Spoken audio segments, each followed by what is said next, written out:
ನಿಮ್ಮ ಆ್ಯಂಗಲಲ್ಲಿ ಹೇಳ್ತಾ ಹೋಗಿ ಸರ್ ವೀಕೆಂಡ್ ವಿತ್ ರಮೇಶ್ ಬಗ್ಗೆ. ಎಲ್ಲದಕ್ಕಿಂತ ಮುಂಚೆ ನೀವೊಂದು ಪಾಯಿಂಟ್ ಹೇಳಿದ್ರಲ್ಲ, ಹ್ಮ್.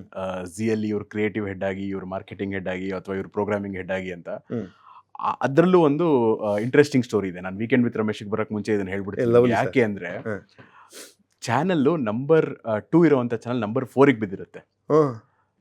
ಎಲ್ಲರ ಕಣ್ಣು ಕಾಂಪಿಟೇಷನ್ ಚಾನಲ್ ಮೇಲೆ ಹೋಗಿರುತ್ತೆ ಆ ಟೈಮಲ್ಲಿ.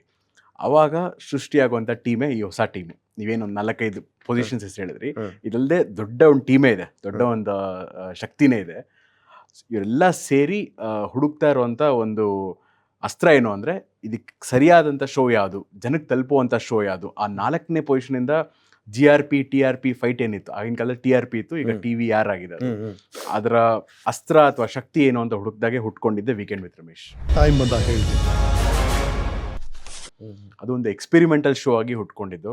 ಡೆಫಿನೆಟ್ಲಿ ಅದರ credits completely Raghavendra Hunsur and team ಅವ್ರಿಗೆ ಸಲ್ಲಬೇಕು. ಯಾಕಂದರೆ ನಾವು ಹಿಂದೆ ಕೆಲಸ ಮಾಡುವಾಗ ಶೋ ಹುಟ್ಟಾಕೋದವ್ರ ಕೆಲಸ, ಆದರೆ ಶೋ ಜನಕ್ಕೆ ತಲುಪಿಸೋದು, ನಿಮ್ಗೊಂದು ಕ್ಯೂರಿಯಾಸಿಟಿ ಹುಟ್ಟಿಸೋದು, ಅಥವಾ ನಾವೇನು ಮೀಡಿಯಾ ಟರ್ಮಲ್ಲಿ ಮಾರ್ಕೆಟಿಂಗ್ ಅಂತ ಕರಿತೀವಿ, ಅದನ್ನು ನಾವು ಮಾಡುವಂಥದ್ದು ನಮ್ಮ ಕೆಲಸ ಆಗಿತ್ತು.